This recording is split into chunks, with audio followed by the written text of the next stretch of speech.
Welcome to Personal Landscapes. I'm Ryan Murdoch.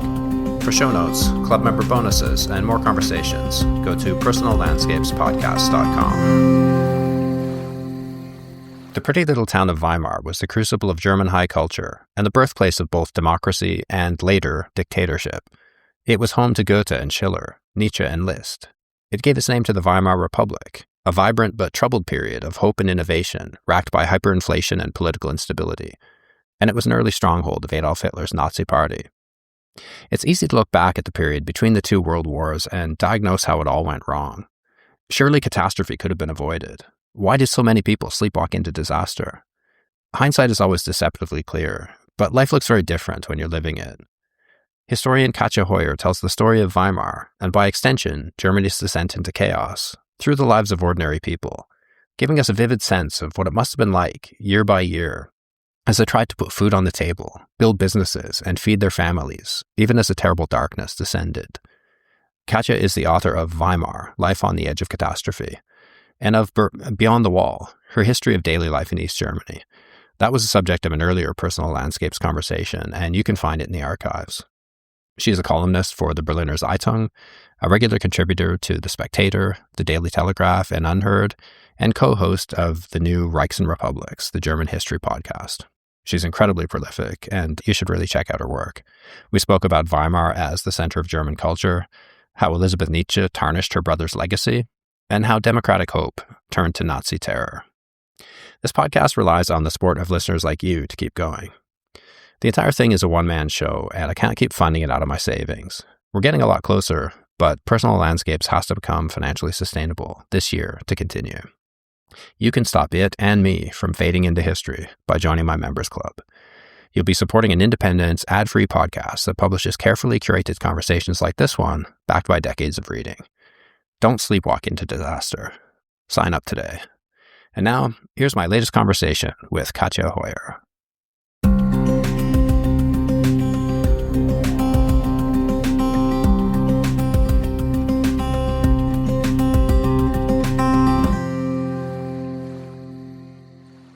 So many of our listeners won't be familiar with Weimar, despite its importance to German history. So could you orient us both geographically and culturally to set the stage for our conversation?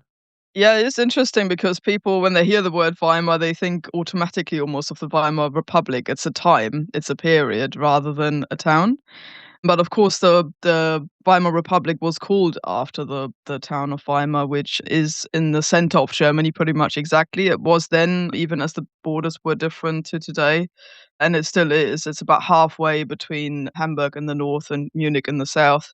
At the time, at about 35,000 inhabitants, so it really is a town rather than a city.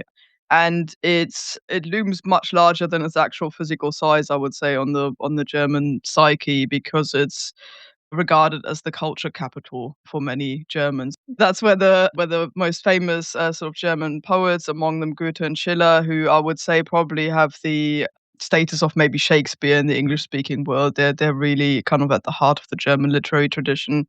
You have composers like Liszt and Bach who spent time there. Later on, Nietzsche. So it's really a place where it's like a who is who, basically, of European thought and creativity. And that's exactly why it's sort of so central to Germany's self-image as a cultured nation, and why it's so attractive to so many people, especially in the interwar period.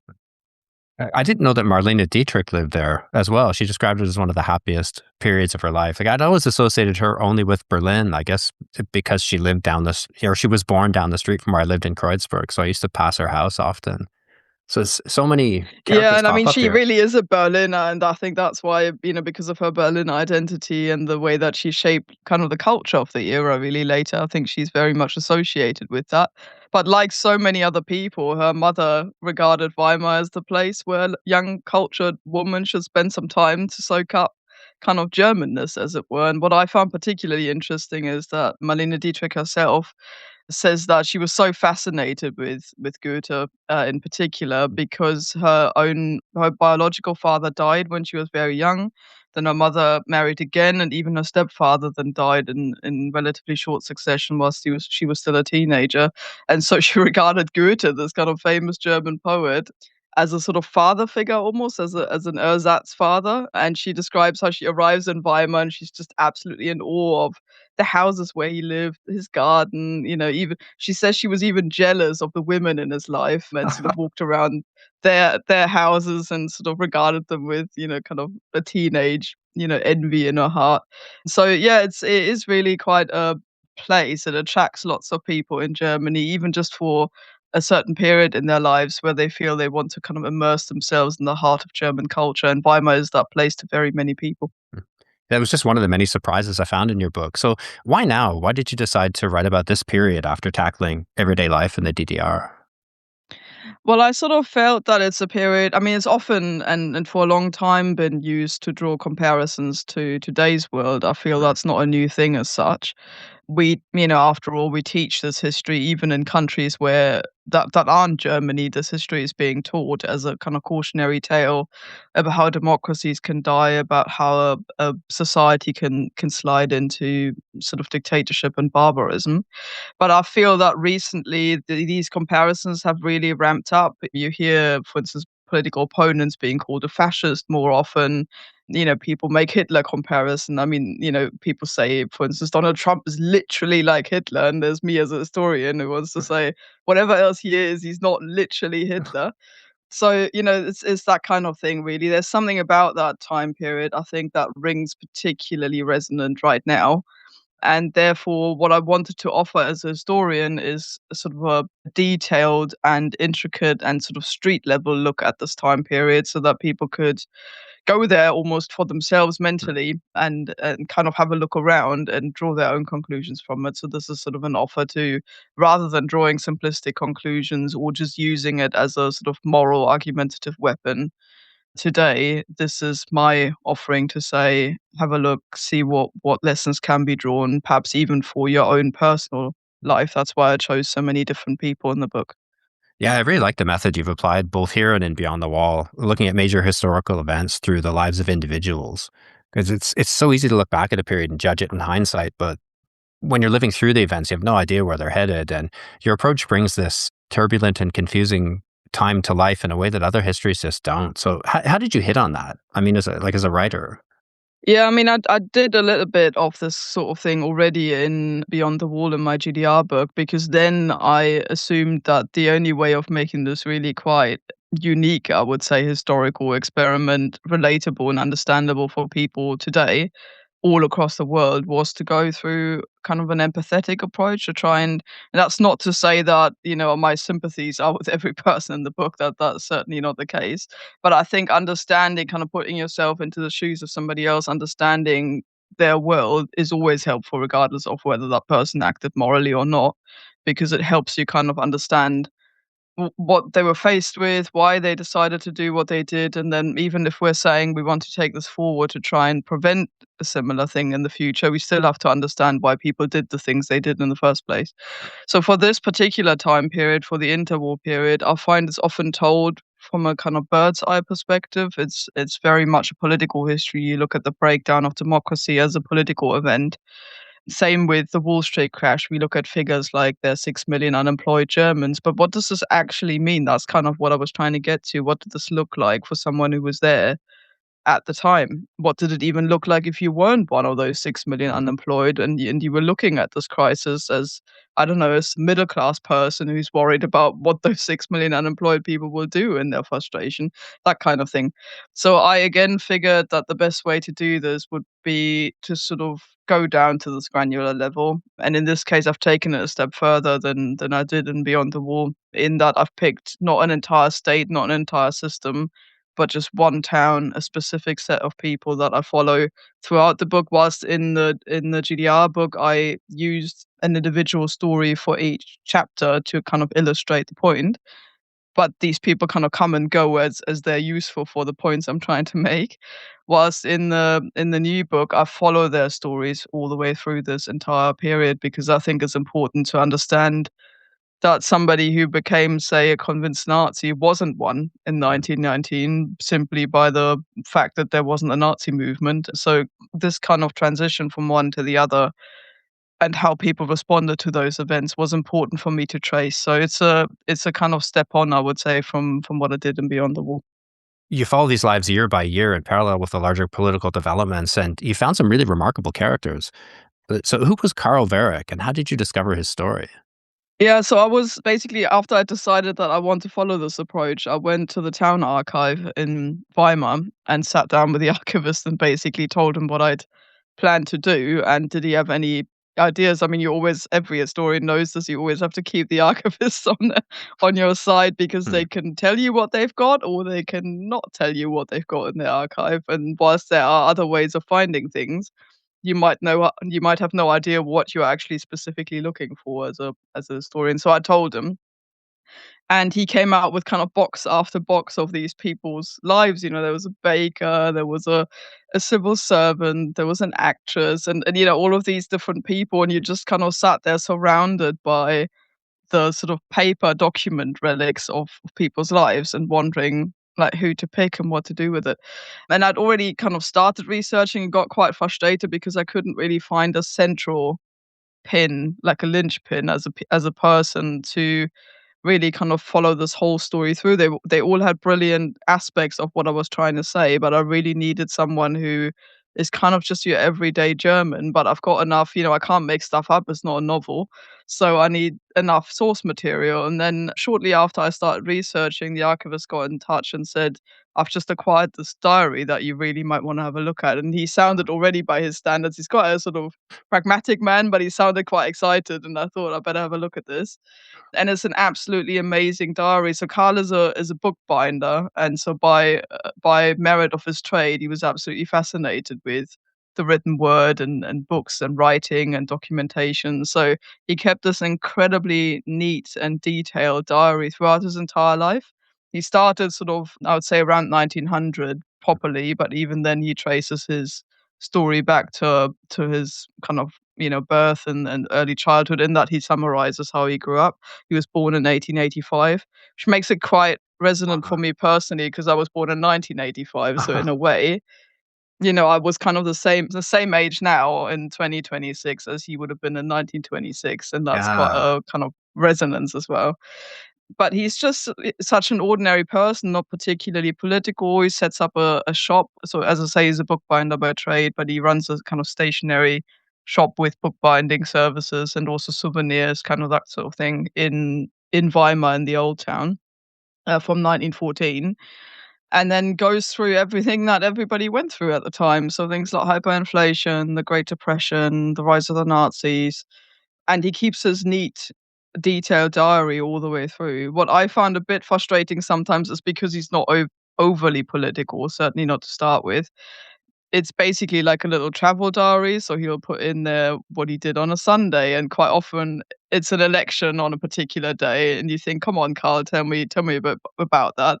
And it's clearly not important enough for him to even mention, in his diary. So quite often you'll find some outing on some mountain where you had a slice of cake when he got to the little hut at the top, and you think, "That's great, Carl, but can you tell me who you voted for and what you actually thought of the election?" Whilst it's interesting, what he does and doesn't mention is in itself interesting. Once politics becomes so severe, so say for example, or economics during the hyperinflation, he does suddenly begin to register like food prices, or he says that he just spent 2 million marks on a used bicycle to buy for his wife, who couldn't even ride a bicycle at the time, because he said, I might as well, because in a few weeks' time I can buy like an egg for the same money, so I might as well buy a bicycle now.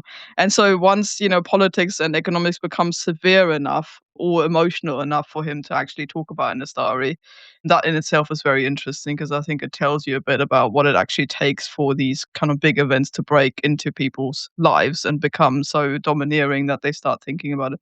So that's why I placed him in the center, because his story, I think, is relatable in lots of ways, but also the source situation is absolutely brilliant. His diary really is a gold mine as far as any historian is concerned, I would say. Yeah, it's really incredible. It gives such a visceral sense of what it must have been like to be caught up in events outside your control. And like you mentioned his timeline there. Like he took over his stationery shop when Germany was a monarchy, and then he steered it through the instability of the post-war republic, the rise of the Nazis, the Second World War, and then socialism in East Germany. He lived through all of this. It's unbelievable. What a source to hit Yeah, on. no, it really is, and he did stay in one place for it as well. That's even more incredible that he's kind of sitting there, and he doesn't move to go through that many different political systems. His shop stays in the same place, and so does he, and that tells you a lot about Germany, and also I think it makes it it kind of brings home the idea that when we tell German history in these chapters, as we often do, kind of on one particular day, everything ends and then something new starts. So, say when Hitler comes into power, quite often histories of the Weimar Republic end in 1933, histories of the Nazi era start in 1933. It's as if people didn't kind of just carry on going to, I don't know, birthday parties or on holiday or worked or whatever. So for me, the interesting thing here was to try and bridge a little bit of that, and Carl is great with that in that he just carries on, with his diary, and you can kind of see how his life changed and also which aspects didn't change. And you also follow people whose lives intersected with those at the top of government and society. And one of them was Nietzsche's sister, Elizabeth. And I'd always thought that she perverted her brother's writing and tainted it with the stench of Nazism, and that she did this because, like her odious husband, she was an anti-Semite. But her story was far more complicated and far more interesting. Like it's such a good example of the way small compromises in pursuit of worthy goal can lead you down unintended roads. Yeah, she certainly is a really complex character. I mean, not least maybe just for listeners to put that a bit into context. So she went on this wild mission with her husband in the 19th century where he's basically a raving anti-Semite and a racist, Bernhard Förster, where she gets her kind of double-barreled name from Förster Nietzsche. Then they go off on this mission to South America where they set up a colony called Nueva Germania, which is a sort of Aryan, pure Aryan colony where people are supposed to, sort of have pure Aryan children and create this sort of racist colony where nobody else is allowed to go.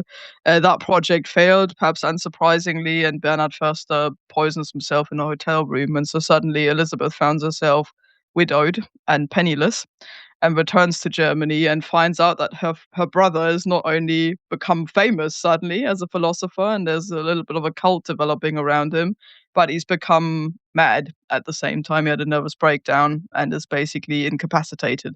So she begins to look after him and his legacy. He dies in 1900, and suddenly she sat there with all of this Nietzsche gold, really, when at a time around 1900 when his legacy really began to soar and people became quite fascinated with him.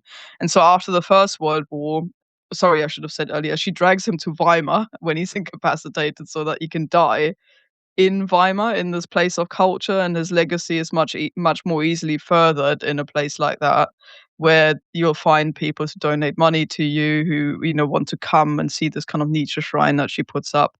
And she puts up a Nietzsche archive in Weimar, and that's still around during the interwar period.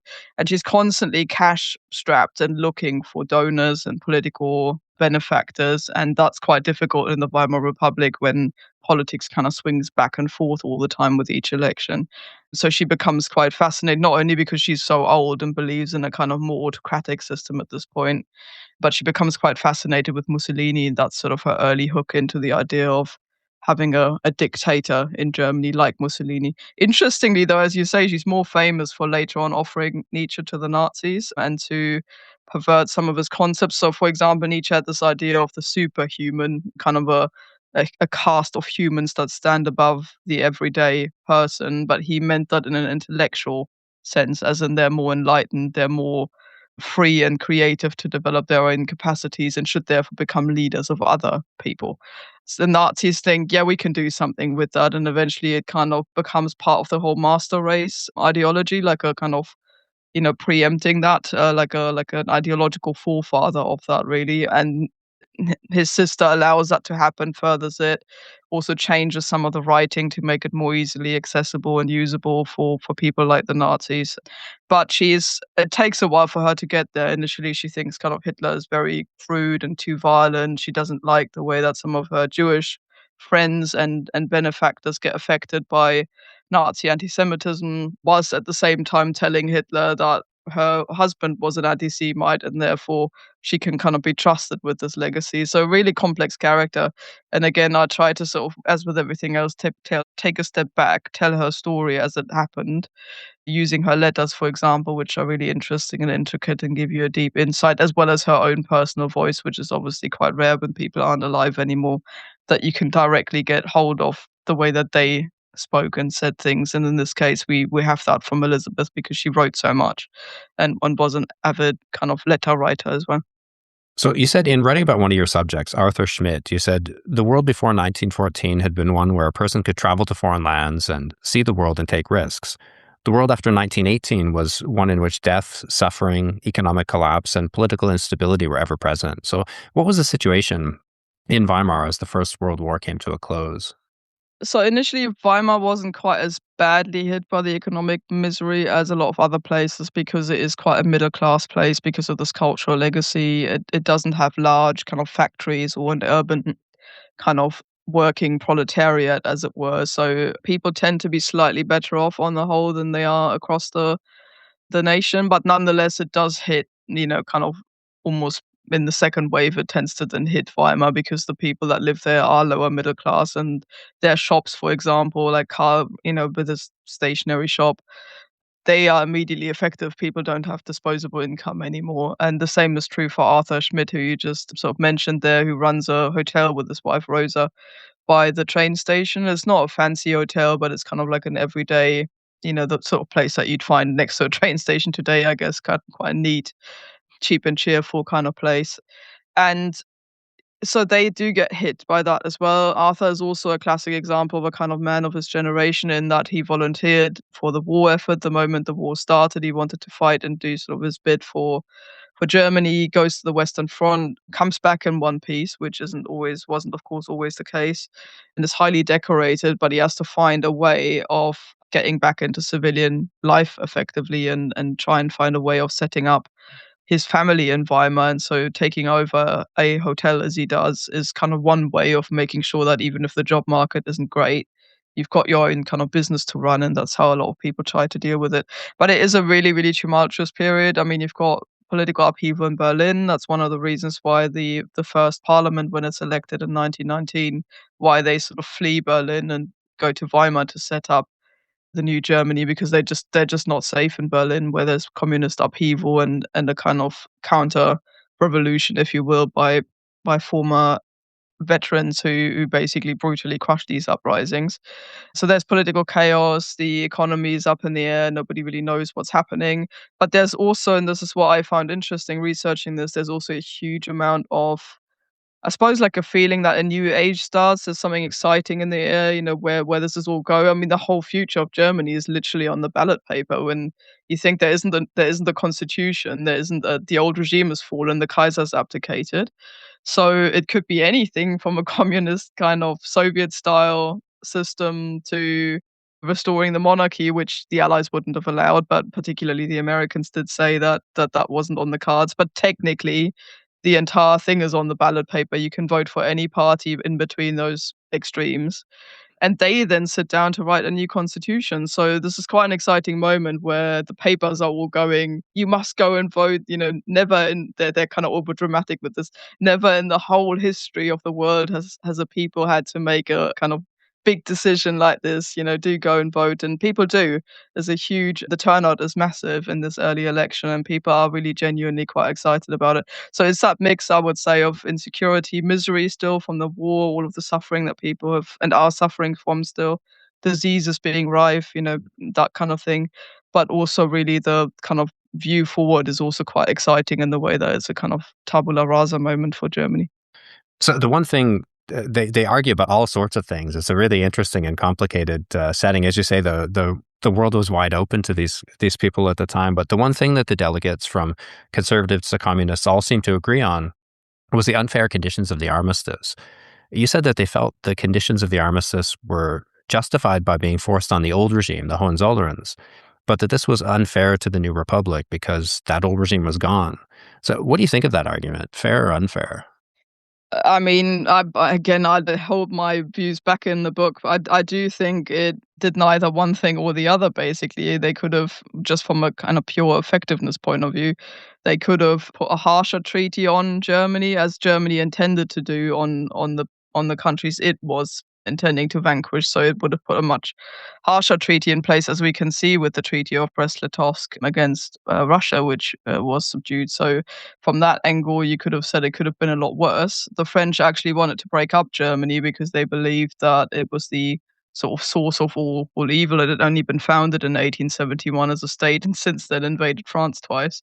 So basically, that's the logic behind the harsher arguments at the time, and you could argue that that would have created a lot of anger, but also made the country basically impotent to do anything with that anger. Or on the flip side, you could have gone with the World War II approach, which is what happened basically after the Second World War, that you allow Germany to rebuild and say over time, re-education and rebuilding is more important, and let's not overdo it on the reparations front. That would have been very difficult to sell to the Allied nations at the time, particularly the French and the British, but also in America, given the, kind of price that was paid in blood and money for this war. But nonetheless, that could have also been an option, that you sort of say, well, this all went terribly wrong. This was a war that nobody had anticipated to go the way it did, and rebuild. And the fact that they chose kind of the worst of both worlds, really putting relatively harsh reparations on Germany, but leave it in one piece and leave it to sort of channel that anger. I think that was perhaps the most ineffective of both ways. You have a very angry, very resentful nation that has the means to do something about that. What I would say is that that anger actually dissipates a little bit in the mid 1920s, the moment there's stability and people can see that there's some goodwill coming in with American money, with reparations easing, with the French withdrawing their troops from the rural region. So there was a chance of that actually healing, I would say, if the economy hadn't completely crashed. You can see that that was going in the right direction. Germany was rehabilitated on the international stage. It became a council member of the sort of predecessor of the United Nations, of the League of Nations. And those kinds of things show, I think, that there was a chance, even despite kind of this early resentment, for people to come back from that, and for the world to move forward. And when you say things fell apart economically, it sounds utterly miserable. I mean, television shows like Babylon Berlin, which you claim never to have seen. I You should still check it out. haven't. Come on. Oh, it's really good. I mean, I don't know how accurate it is, but the drama of it's a hell Oh. of a good story. Yeah, no, So, no, I agree. I must watch it. I just haven't got around to doing it. they basically show the early republic as a time of great political instability and running street battles between communists and brown shirts, as well as a time of poverty and hyperinflation. So, how bad was that for the average person like Carl?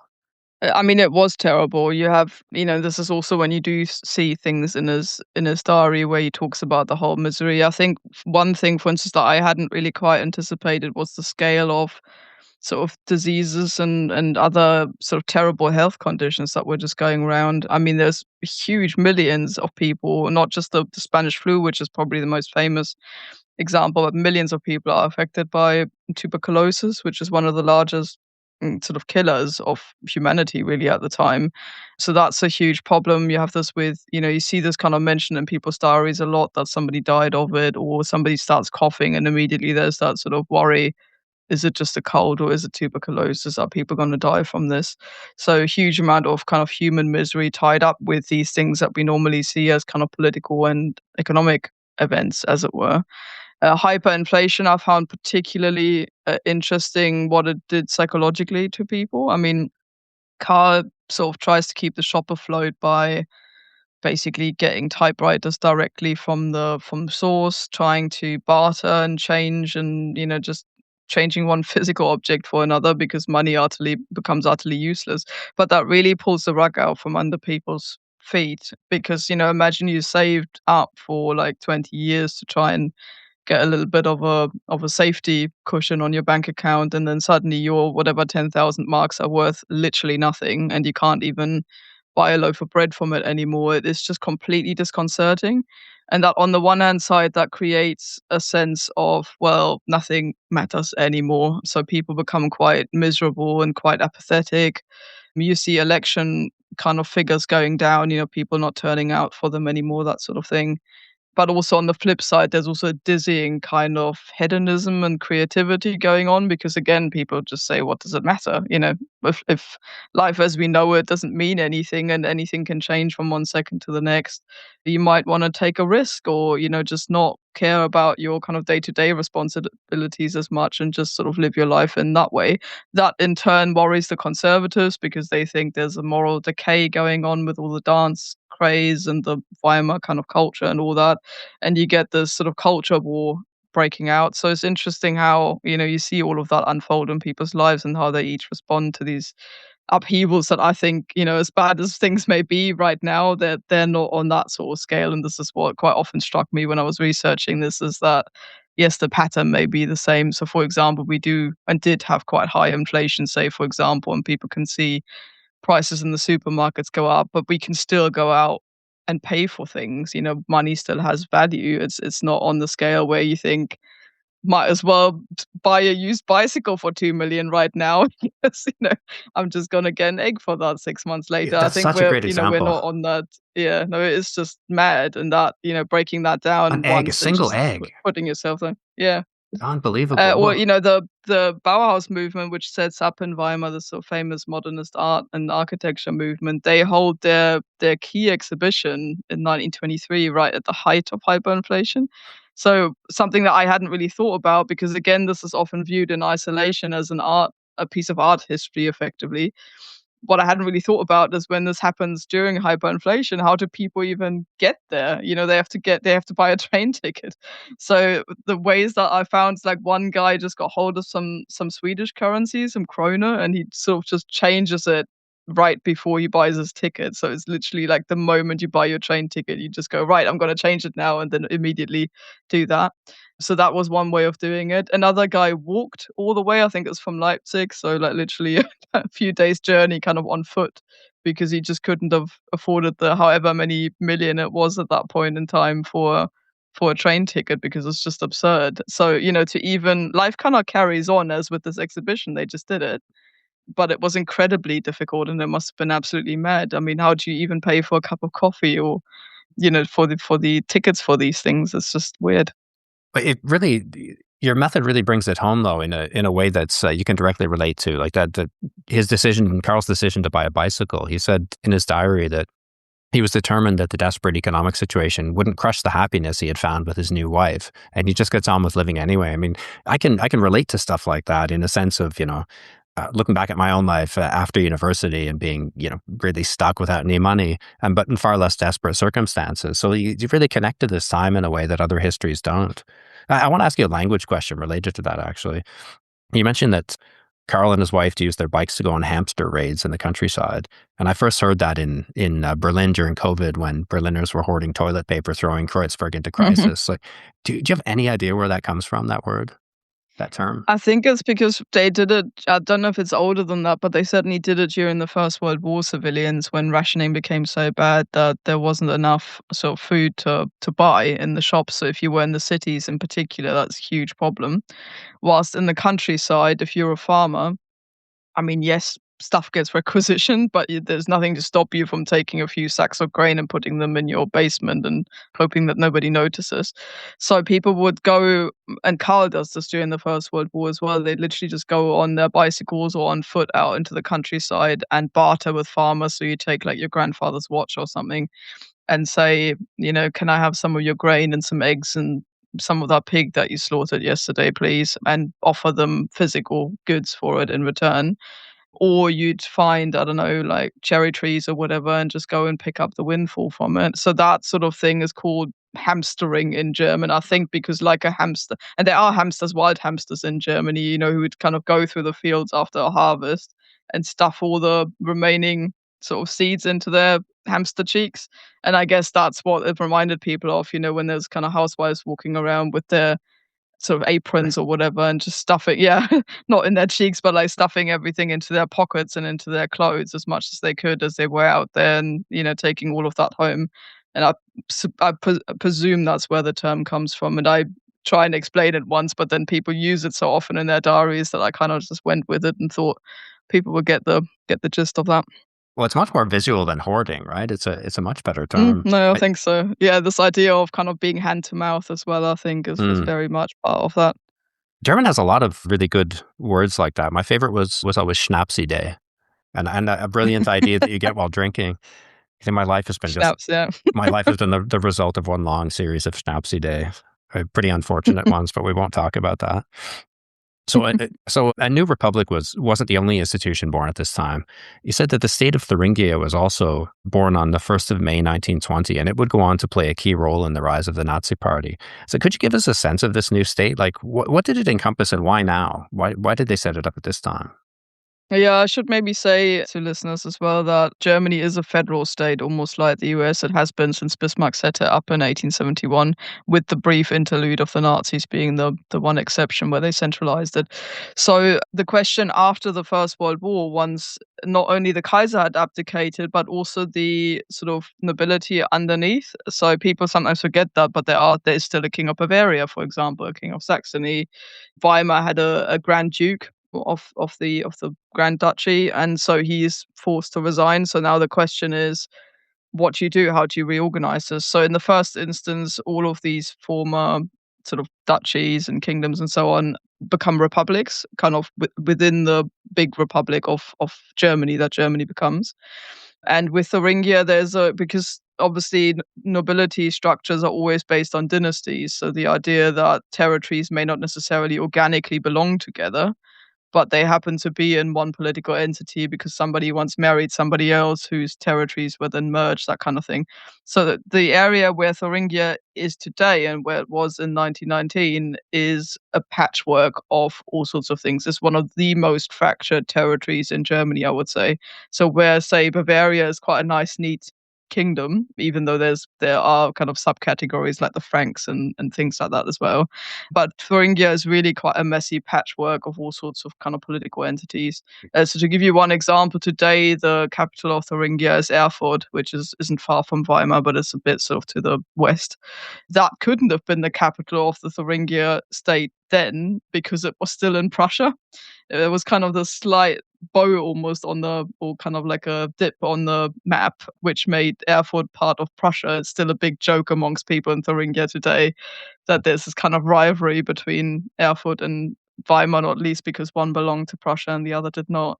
So that's basically the big question. And so the individual kind of former mini territories decide, most of them, not all of them, but most of them in the region decide to merge together and become the Thuringian state. And that's set up right in the middle of all this chaos we just described and tries to sort of have its own parliament. That's still the case with Germany today as well. So each of these individual states, Germany has got 16 today, basically has its own parliament. And that's what I follow because they can kind of make up their own rules. It's quite devolved, just like the US is kind of quite independent what the states do. And the federal state is largely just responsible for things like taxes and foreign policy and things like that. But policing, for example, education, quite culture, quite important areas that determine people's day-to-day experience are actually decided at state level. So the Thuringian decision-making processes are quite important, and Weimar becomes the capital of Thuringia. So it's really the home of kind of regional politics. It's where the parliament sits. But you said that its parliament was badly divided right from the beginning, and you said that over 2/3 of the seats in the Thuringian parliament went to parties that didn't even accept the political system they were supposed to be representing. Like they were committed to tearing it down.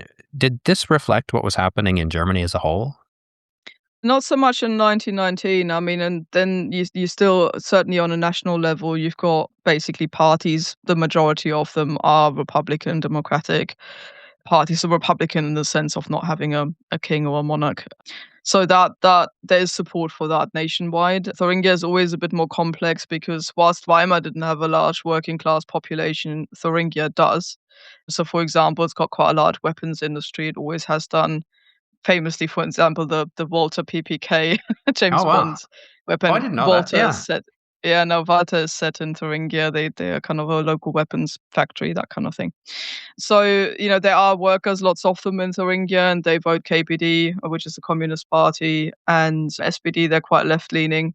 Then you also because it's also quite rural. You have a lot of farmers. They tend to be quite socially quite conservative and also quite anti-Semitic, a lot of them in the countryside, because there's this idea of why are we suffering when those urban elites, is not dissimilar to the trends we see today, the kind of cultural lines. And urban elites often, was equated with Jewish urban elites in Germany because of the numbers of the Jewish community involved that lived in the cities. So there's that element as well. And that, I think, creates this divide in Thuringia where you've got quite a lot of people quite far to the left and quite a lot of people very far on the conservative spectrum to the right.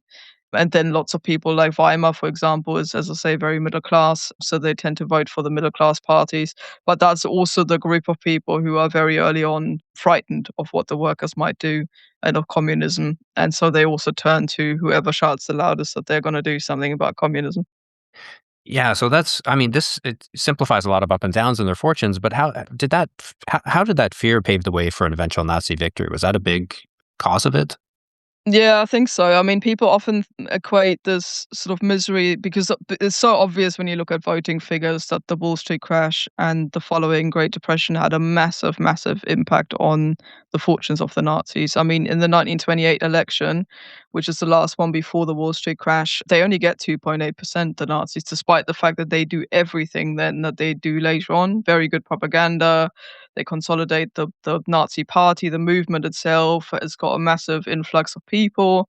So all the preconditions are there, and yet they only get 2.8%. They are a tiny, tiny splinter party in 1928.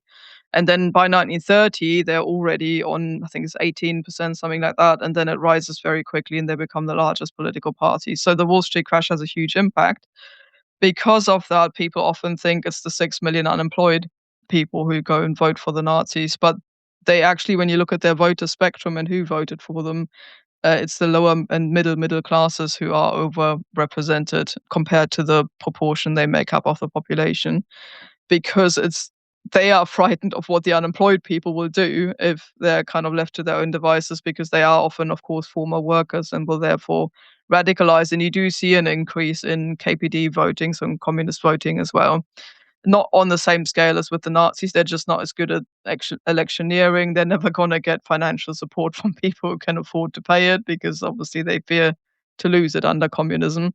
So they don't stand a chance in that respect. But that's not something, we know that in hindsight, middle and upper class people didn't know at the time that communism wouldn't win. I mean, let's not forget that the Russian Revolution is very much in living memory, having happened in 1917. So there's a huge amount of fear, and Hitler basically promises to crack down on the communists, and this is something that convinces a lot of middle class people. And this cultural angst I kind of alluded to earlier, this idea that Weimar culture had sort of overdone it on being liberal and experimental and very urban as well, that the Nazis also promise a staunchly conservative sort of culture policy as a bulwark against that. And that's how they get a lot of the sort of quite snooty conservative elites on board. And Weimar is a hub of those. And that's why you see kind of voting for the Nazi party in Weimar always being above average at all kind of times that I'm looking at. So was that economic instability a necessary precursor for the rise to power? Like, do you think they could have taken power without that, or did all these elements sort of have to be in place? There's certainly no evidence that they would have taken power without it, because if you look at all the other reasons why they come to power that people normally list, their brilliant modern propaganda methods, for example, the personnel that they have, so people like Goebbels, the financial support that they get, that kind of thing. That's all in place really before they become big. So it's hard to see how, when in 1928 they do only get 2.8% and people are reasonably happy with the way that the republic has been stabilized. You can see this in Carl's diary as well. He suddenly kind of goes on family outings with a kind of light heart and thinks, yeah, I can work with this. We've overcome hyperinflation. It's kind of, yes, we're not quite out of the woods yet, but it's getting there. And that people are reasonably happy. And when people are happy, they don't want extremist politics because they don't want disruption. And I think that's the thing. Once the kind of destitution and despair of the Great Depression there doesn't seem to be an end to it. Politicians basically, and this is similar to America at the time, they seem to be squabbling, they seem to be doing nothing. Like Hoover in the US, the German Chancellor Brüning actually goes on the radio to say to people, "Well, this is tough, but you'll just have to sit it out," and then he puts an austerity program in place, and that doesn't go down well at all. As I say, similar to the US, and it's interesting that the US eventually find FDR as a solution to that. Also a very, I would argue, un-American president doing very un-American things and quite desperate things for the time in terms of using emergency measures and that sort of thing to get stuff through parliament. And as I've often wondered, because he comes to power exactly the same time as Hitler does at the beginning of 1933, whether somebody like that might have done, whether that would have been enough for Germans to sort of think, well, somebody's doing something and, we're moving forward here. But they didn't have a figure like that. And effectively, Hitler's able to step in, even though lots of Germans do have reservations about his extremeness, the violence that surrounds his movement, and so on. Particularly in Weimar, it's actually quite interesting that because the Nazis appear there so early. So, for example, they hold their 1926 conference in Weimar. That's the rally that would later turn into the Nuremberg rally, and it's incredibly violent. There's street brawls. They really leave a bloodbath behind. A policeman gets shot and nearly dies on the open streets. And Weimar is absolutely shell-shocked by the violence, and they have a sort of town council meeting afterwards, and they swear never to have the Nazis again in their town and all the rest of. So they know, and still they sort of go with the Nazis in the end. And that, I think I can only explain that by the sheer misery and despair that the Wall Street crash and the depression brought about later, that people wanted something different and disruption on a scale that we now find difficult to understand. But because they had tried for 3 years, I mean, let's not forget that Weimar democracy basically dies in 1930. So that's when they move from sort of using parliament to pass legislation to a presidential system where the president uses emergency legislation. President Hindenburg, if he'd been younger or a different person, you could have foreseen a very different future. But he is Paul von Hindenburg, the old war sort of general, very old and increasingly ill at this point and senile, dies in 1934, and leaves another void behind. So there are 100 factors where this could have gone differently, but I can't see without the Wall Street crash and the Great Depression that there would have been enough fuel for something as extreme as Nazism to resonate with Germans in particular, who are actually quite order loving, quite sort of, they want things to stay the same. You can see this normally in the longevity of German chancellors, a bit different recently, but over kind of from 1949 to Angela Merkel, a lot of them, stay in power for a long time because Germans value stability. Normally, when they want disruption, it's because it's quite desperate. I always associated the Nazis with Bavaria and Nuremberg. I didn't know they had their early conferences in Weimar and established so much of their ideology there and their symbolism until I read this book. And so why did Hitler eventually turn away from the town? He spent less and less time in Weimar after he rose to power. Well, he liked Weimar, he loved Weimar, as he put it, but that's quite a personal liking. So he still goes there even afterwards on kind of private outings. One of the things that really struck me was there's one situation I got in the book where he's in this 1932, he's supposed to go to Berlin from Munich, where his power base is, to take part in coalition negotiations to see whether his Nazi party could take part in one. And he knows they're just going to offer him the vice chancellorship, and he knows he's not going to accept that. So he's just fed up with the whole back and forth. And so he boards the train to Berlin from Munich, and then halfway through just goes, "Do you know what? I can't be bothered with this," and just gets off halfway through and goes to Weimar and just sits in his favorite hotel, has a drink with his cronies. And that's what Weimar is to him. It's a kind of safe retreat. It's a town that he loves because it's so, quaint and nice and safe as well. So elsewhere, people will kind of throw stones at his car or sort of, set his things on fire or try and assassinate him. In Weimar, he doesn't even have to empty the restaurants. He kind of just sits in there and goes for walks in the park. There's one scene that I describe in the book where Emmy Sonnemann, an actress in Weimar who becomes Hermann Göring's second wife later on, how she just meets him in the park. She just sits on a park bench and, sort of he comes and has a chat with her, that sort of thing. And I think that's what Weimar is to Hitler. Having said that, the conditions in the 1920s in Weimar and in Thuringia are politically ideal for the Nazis as well. So they're banned after Hitler attempts a coup in 1923. There's a nationwide ban on the Nazi Party.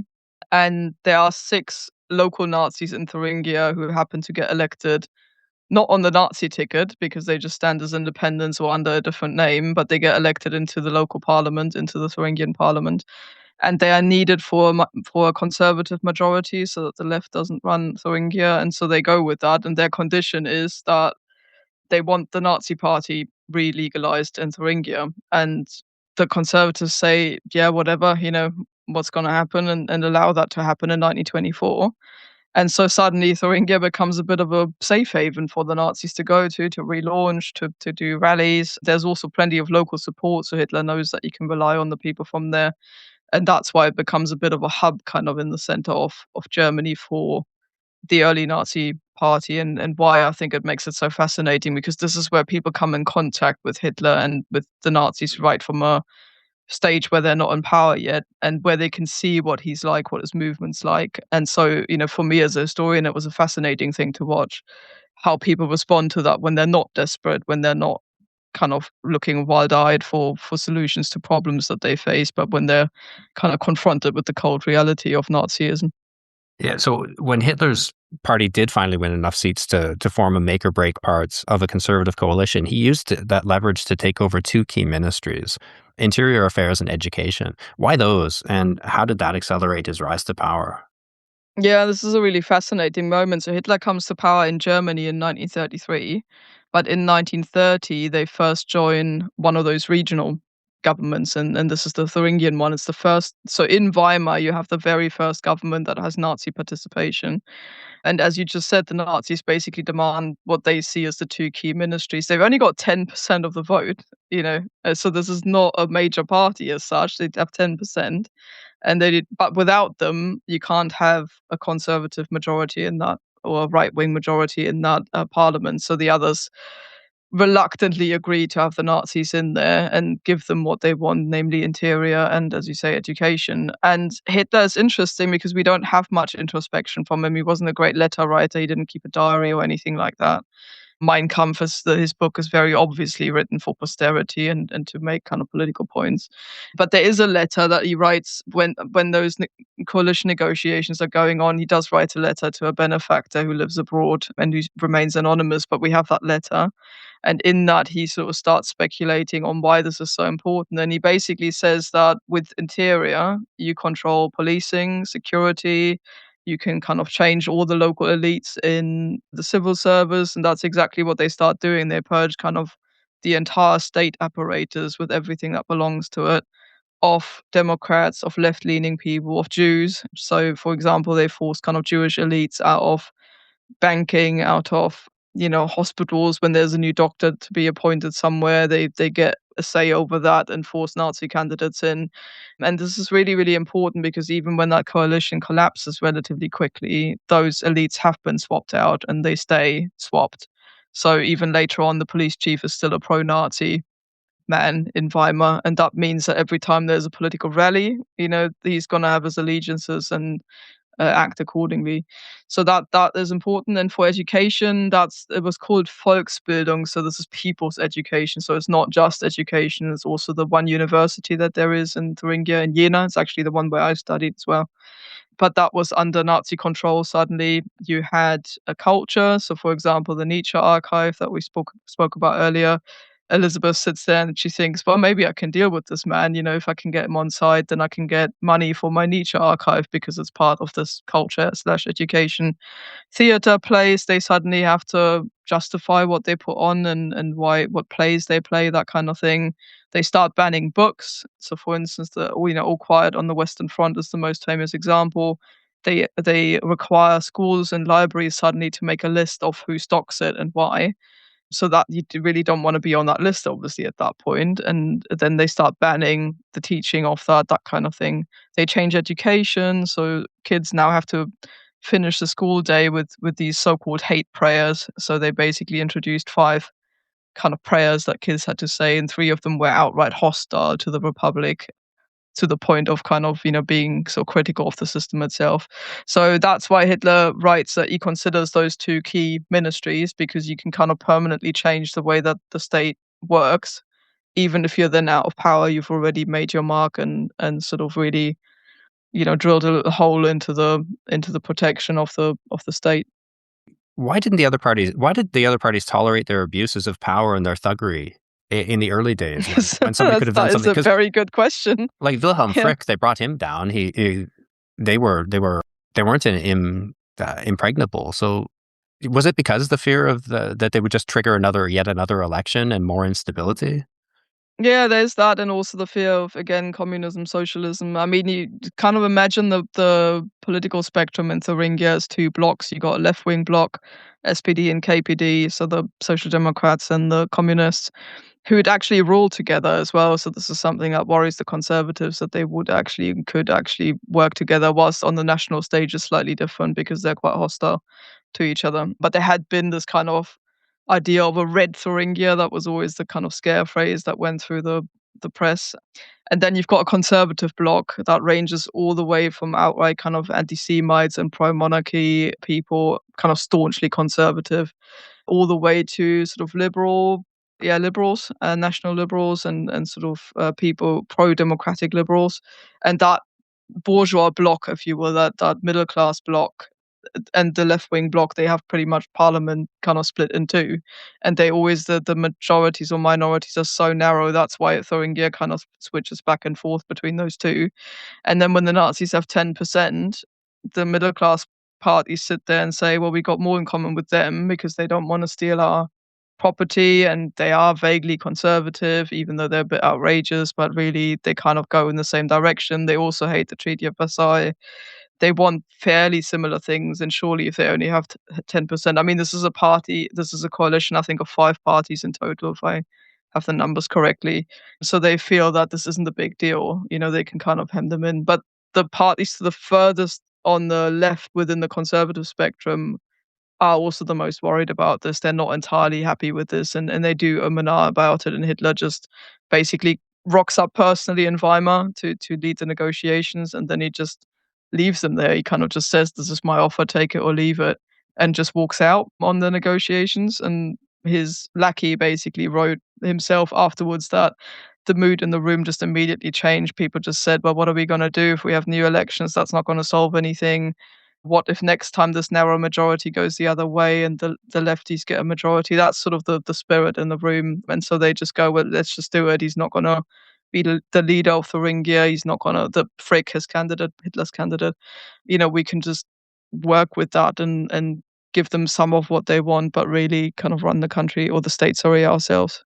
You said that also, what gave them so much electoral power was that rather than emphasizing class struggle like the communists and socialists, or trying to cut workers' rights like the conservatives, they emphasized that everyone was affected by the crisis, and their propaganda kind of bridged class divides. They took action as well, highly visible action, everywhere at once. Big projects like the Autobahn gave people a sense that things were quickly getting better, and Karl mentions this in his diary as well. So was all of that a deliberate strategy as well to sort of win people over?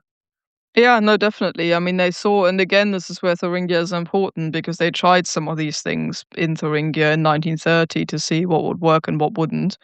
And they found out pretty quickly that you have to do something quickly, because if you're part, especially of a coalition, as the Nazis even originally still were at the national level, they still had to work with the DNVP, the kind of far right conservatives. If you just come up with your bog standard kind of coalition compromises, that's not going to cut it, because people really want change, and they want drastic change and quickly. And so that's why you see this kind of almost frenetic activity right at the beginning. So as you mentioned, kind of big building projects, work provision. So this is again quite similar to what Roosevelt does in the US as well, in that you do have kind of big infrastructure projects that everyone works on together. It looks like it's a national effort. Basically, everyone's in it, everyone's pulling in the same direction.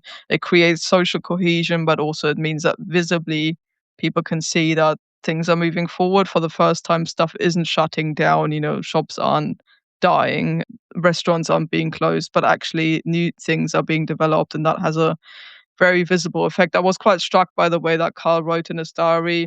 I think it was in 1934. This time, this is not just going to be a fake recovery as it was under the under in the mid 1920s, under the so-called golden period, when he was so disappointed that that didn't work out.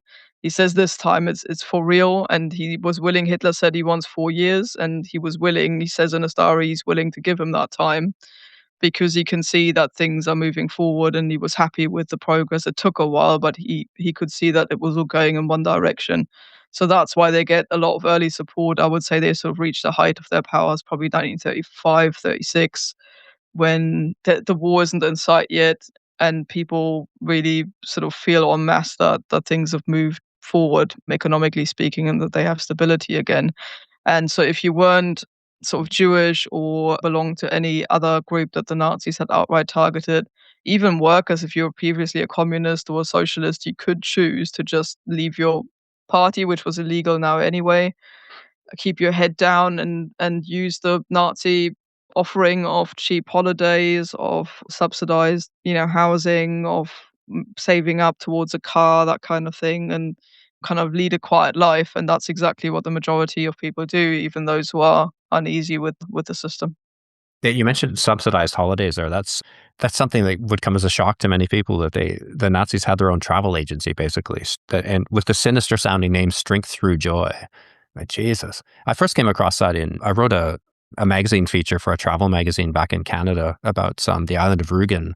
I used to go up there Mm, every summer for a few days and stumbled across Prora, that massive, mm. unfinished hotel complex. I mean, God, could you imagine being stuck in there on vacation with those speakers ranting at you and these organized activities by a bunch of brown shirts? Like, what a vision of Yeah, hell. but if you'd never been on holiday before and suddenly you do get to go on a holiday, after all of this, it's not just the Wall Street crash, but as we said, hyperinflation, First World War.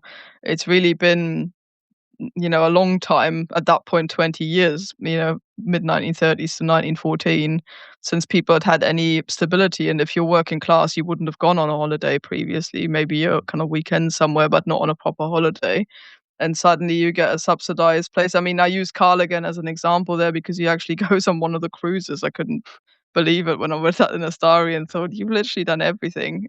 But he takes advantage of that, and so suddenly he finds himself on a cruise ship, going around the Norwegian fjords, and he's just absolutely awestruck by the scale of the landscape, by the fact that they kind of see all sorts of nature sort of spectacles. And so I can see how that would have beguiled a lot of people. There's the Olympics, the Berlin Olympics in 1936. You get subsidized tickets for those through that Strength Through Joy program.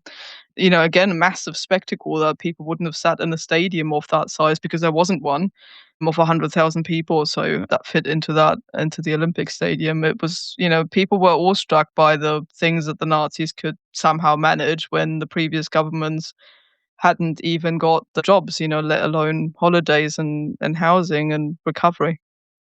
So as soon as Hitler took power, it became obvious that the Nazis intended their rule to be permanent, and yet he wanted a parliamentary majority as sort of a legal veneer for the process of turning democracy to dictatorship. Why do you think that mattered to him? Like he could have ruled without that majority. He had power already. Yeah, and a lot of his fellow Nazis were saying the same thing. They kind of said, "We are a revolutionary party. We're not part of the system, so why bother? We might as well." I mean, the stormtroopers, the private army, the SA, had around 4 million men in it, so they could have pushed their way into power. And this is often what I say when people sort of say, "Oh, if only the Nazi Party had been banned." I mean, yes, but there is that element of violence that they could have used. I don't think it would have worked because Hitler obviously tried in 1923 to do just that, to push his way into power and use violence, and Germans just don't like that. I think it was Stalin or Lenin, I can't remember, Lenin, I think, who said that, there won't be a revolution in Germany because people would have to step on the lawn.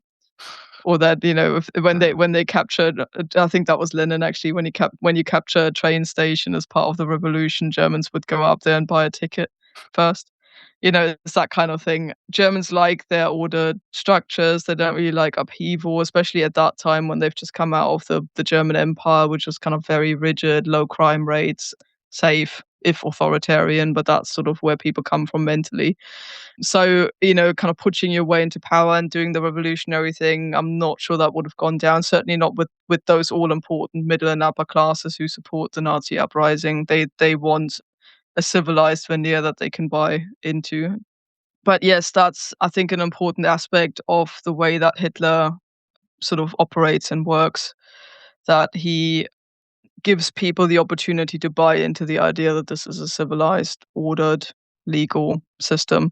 I mean, even later on, even the persecution of Jews, he organizes that legally. You know, the fact that he puts the Nuremberg laws in place in 1935 gets Parliament to rubber stamp these sorts of things as well, even though, I mean, people forget that as well, Parliament still exists.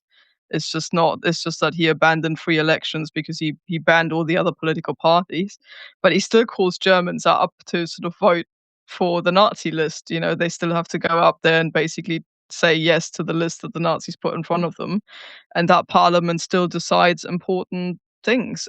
And when I say decides, it rubber stamps them because Goering is the president, and it kind of just goes through the motions. But that's exactly the point. He still tries to keep this legal veneer because, especially in the German context, it is important, I think, for him to have that so that people can tell themselves and deceive themselves that this is a state that acts by law. And one of the things that really struck me is that people want to believe that.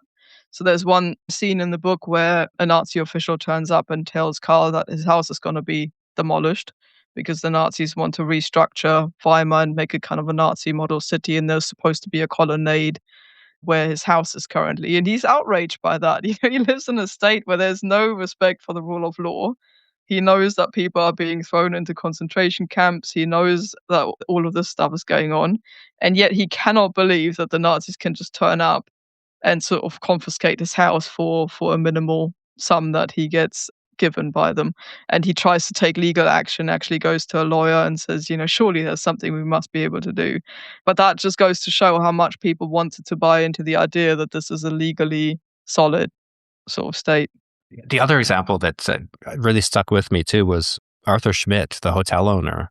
So they, ironically, the very same political movements that helped them build their business would eventually destroy their lives. And his wife was Jewish and she ended up in a concentration camp. And then he gets the letter that she's killed, and he writes away to have them send her effects back to him. Like, Yeah, I found that really quite striking. No, uh absolutely. I mean, he knows what happened to her, that she, you know, he still, when the Gestapo come and basically drag her out of her house and onto the last train to Auschwitz from Weimar in 1944, and then, as you say, he gets a notification, not even a letter, literally the Gestapo guy just turns up and tells him that his wife had died. He says, "Can I please have death certificate, her ring, the wedding ring, and her coat and her personal effects?"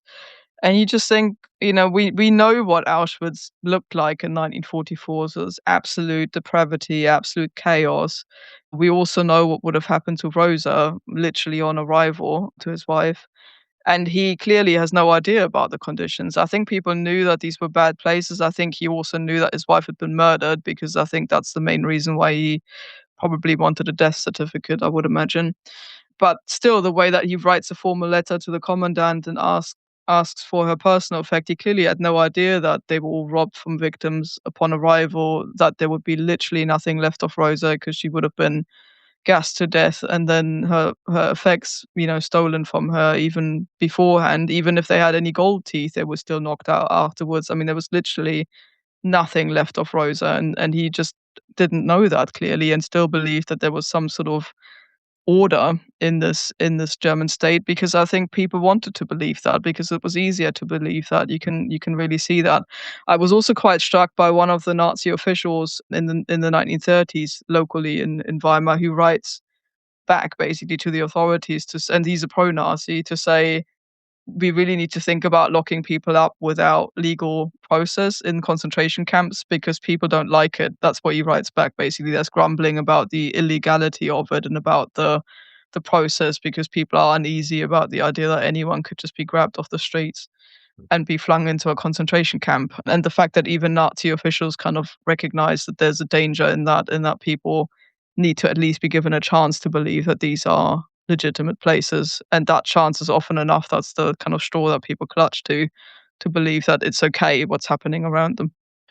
So Karl survived the Second World War along with his wife and sons. What happened to his family in the end?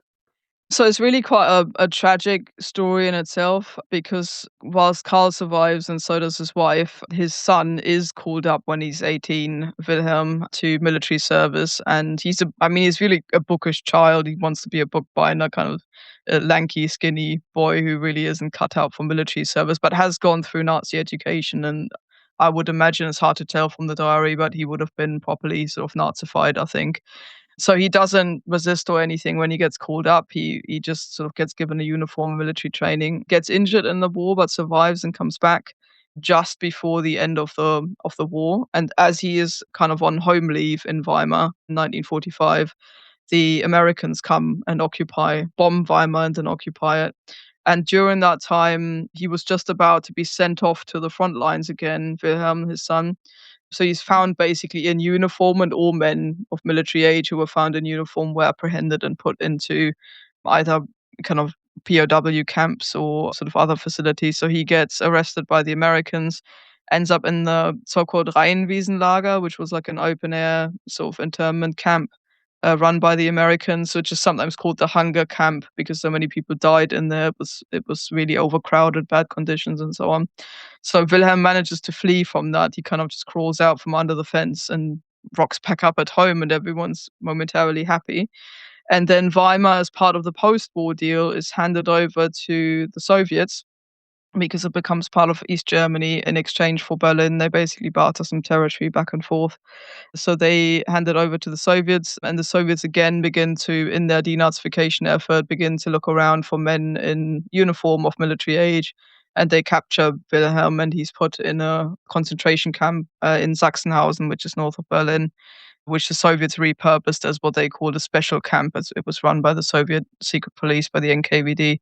And he died under pretty horrific circumstances in that camp. And Karl only finds this out years later. All he knows is that his son has gone missing, and he doesn't really know where or what's happened to him. So his son effectively was also killed by the after effects of the Second World War. And it's interesting how in his diary he reflects on that, and he thinks, was there any way that I could have saved his life? It's really sad. Even years later, he still marks his birthday in his diaries, and it kind of reflects on that. But he never ever comes to the conclusion that he had any responsibility or a chance to do something different beyond this this immediate kind of family story. So his only thoughts are, could I have saved my son somehow? And if so, these aren't big questions. He kind of says maybe we should have moved to Nuremberg, where his wife was from, which ended up in the American zone. Maybe that would have done it. But it's little questions, and he immediately dismisses them and says, no, actually, this is clearly how was I supposed to know? So that what I'm arguing in the book is that he clearly can't bring himself to even think any further than that. And I think that's quite telling for that entire generation. And so clearly, I think it falls to us as future generations to make sense of that because we're not in there. We can take a kind of more distanced view of it.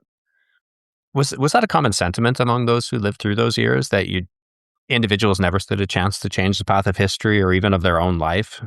And that they were swept over by these events, and that was it? That's what happened to them?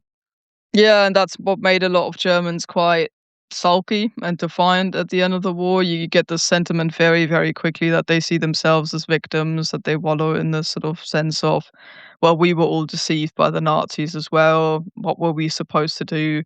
I didn't know. And even if I had known, what could I have done? And this is something that really riles the Americans when they rock up and they hear those sentiments from people, and that's why they decide to take people up to the concentration camps. In this case, Karl also had to go up to Buchenwald, which is just outside of Weimar, and see it. And that's what they wanted them to do, to kind of think about that. But I don't think people ever did. I think there was a mix of people wanting to forget, to draw a line under it. Some people saying this wasn't my fault. When I was a kid, lots of old people were still around who were, who'd kind of grown up in this system. And they always used to say things like, my family used to give the Jews next door some soup and we tried to support them. What could we do? And you always think, yeah, you and everybody else in that, country at the time. It just seemed means of deceiving yourself. I think some people even genuinely believed that, because again, they wanted to after the war, that it wasn't their fault and they were kind of just swept along with it. Or there's the quite famous example of Leni Riefenstahl, who was Hitler's favorite film director, and she said after the war, I was an artist, I defy you to have acted differently under those circumstances. I was given all the kind of money and opportunities and to do my art properly, and that's what I was interested in. When really there was kind of widespread support, not universal support, not ever, I don't think. I mean, you have examples in my book as well of people who resisted or people who were uneasy about things. But it was always, I would say, a silent majority that sort of, and not so silent actually, majority that went along with these things, and Karl was one of them. So yeah, it's a widespread sentiment, I would say. Karl, if anything, is actually a bit more reflective in that he, for instance, goes back to Buchenwald once it becomes a memorial, and the Soviets and then the GDR basically turn it into a kind of museum and memorial, and he's not somebody who turns away from that and says this wasn't awful. He talks about our German downfall in his diary when he sees it, and that our is obviously a collective we. He just cannot see his own personal responsibility there, but he can see the German responsibility for that. And this is something that he goes a bit further than a lot of other Germans who, when you look at some surveys of the 1950s, and a lot of Germans still say, oh, if it hadn't been for the Holocaust, Hitler would have been remembered, and for the Second World War, Hitler would have been remembered as a great statesman. That's still a view that a lot of Germans hold at this point, not least because they've grown up in that system. Karl is a bit older, that also helps. People who've kind of seen the previous systems often have a more nuanced view of Nazism than the people who were children or young people and grew up with it, because for them an entire world just vanished afterwards. But yeah, he never, and I think in that he is typical, he never really says, this is what my own personal role was. He doesn't outright say it in this diary, but it's pretty obvious from the way he talks about the rise of the sort of when Hitler's in power, that he also hoped that this would be a new age and something different might come about. So he probably voted for him in 1932 or 33. So, he doesn't sit there and say, oh, if only I hadn't done that. You don't get that sort of big reflection. It's such a complex story and a complex time, and you bring it to life so effectively. Before I ask you my last question, I want to mention the book one more time, Weimar: Life on the Edge of Catastrophe. It's a great read, and I hope my listeners will check it out. And we should also plug your excellent new podcast, Reichs and Republics. Could you Thank you. just introduce that very briefly? Just Yeah, we figured. So when I say we, that's myself and my co-host Christopher Dillon, who is a senior lecturer of German history at King's College London. We sort of figured that there was room for a exploration of German history, specifically in English for English speaking listeners, looking at the entirety pretty much of German history, but focusing on the 19th and 20th centuries where our sort of strengths lie. And the idea is to make it accessible and to explore individual issues and people in each episode. Oh, so I've been listening to it right from the beginning, and it's highly recommended. Okay, so my Thank you. last question, it's a two-part question. It's a really easy one. What do we get wrong about Weimar, and what's the most important lesson we should draw from it in 2026? Yeah, thanks for that easy question. I think my personal biggest takeaway from this was probably that people are so caught in their own lives and their own personal priorities that they sometimes lose sight of the bigger picture, and sometimes even deliberately, when everything around you gets too complex, too exhausting, too frustrating, even too depressing to watch. And then you think, I'm just gonna withdraw into my family sphere, go on little family outings, watch, in our case, like watch TV, or, withdraw. That's, I think, the danger, because then you allow politicians and bad actors to step into those spaces that you sort of vacated mentally, and to do their own thing with it. And I fear that that is also where we've arrived again today, where people are just too frightened and also a bit fatigued, I guess, by crisis, to mentally engage with it. And I'm not asking for sort of big heroic acts, because I think that's always unrealistic when people know that they or their families are at risk.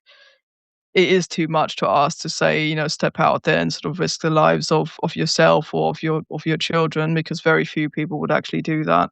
But what I do think makes a difference, because you can see that even with the Nazis, is that when you're mentally engaged with something and you are appalled by it, or you think that's not right, you tend to automatically respond to these things in a different way, because you feel that this is unjust or it's not quite right. You start grumbling, you start not doing something, you start taking the least kind of compliant option, that sort of thing. And where that's happened, even within the Nazi regime, that's worked, and they have actually tried to either take a more cautious approach or abandon these policies altogether. So to give you one example there, when they tried to ban crucifixes in Bavarian classrooms. So Bavaria is a very Catholic, pious part of Germany, and the Nazis tried to take the crucifixes out. That angered mothers so much that they kind of just made little crucifixes, and the children would wear them around their necks and take them to school. And what were they going to do, in terms of, you know, trying to push that policy through when it really risked quite a lot of social and upheaval, then that's not worth it, and they just cut back on that. And with, say, anti-Semitic legislation, they did try bit by bit to push the boundaries. It's not like they came in 1933, and this is why I pulled the book all the way up to 1939, because 1933 wasn't the Second World War and Auschwitz and everything else. It's a very different regime then. And they do start, for instance, with boycotts of Jewish shops, find out that people are actually going along with them and they don't buy at Jewish shops anymore. And they, even though nothing would have happened to you, you would have been sort of jeered at by some SA men outside, but really you could have still gone in there. Some people also did and carried on buying there if you'd always done that. And that would have told the Nazis that this is a line that they mustn't cross right now. So, for example, they left Jewish German couples, kind of mixed couples, alone for a long time because they feared the upheaval that might cause if you arrest one partner and the other might be obviously upset by that. So what I think the biggest lesson for me is to try not to switch off basically from the outside world and allow these things to unfold and try and tell yourself that it's going to be okay, because it might come back to haunt you personally in the way that it has done for almost every single German. Basically, very, very few people came out of this better than they were before. It ended up in catastrophe for a lot of Germans, including Karl, who lost his son to this conflict. So that was my biggest sort of takeaway from that, I would say. It's a subtle lesson, but I think an important and a doable one. Thank you for your time today, Katja. I love the book and I learned so much from it. And you're such a prolific writer. I look forward to more articles, more podcasts, and more pictures of sausages. Thank you. I thought for sure you're going to say the worst is yet to come. No, I'm quite optimistic, actually. I'm not, as I said to you at the beginning, I do sort of feel that our problems are fixable. Let's put it like that. I don't think that was necessarily the case at the same level in the 1920s and 30s when it was infinitely worse than the situation we are in today. So I'm reasonably optimistic that we're not going to end up in the same catastrophe as we did then. That was actually a sausage pun and a very unfortunate one. Because of your photos. I'm very sorry, everybody. That's a painful note to end on. No, that's fine. I like a sausage pun, and my mind's far too literal. That's a German thing as well. So hence I'm taking these things too seriously. Thanks for listening to this episode of Personal Landscapes. If you like the podcast, please give it a rating on iTunes and subscribe through your favorite app. And please consider joining my members club on Substack. You'll be supporting an independent, ad-free podcast that publishes carefully curated conversations like this one, backed by decades of reading. Go to personallandscapespodcast.com for details.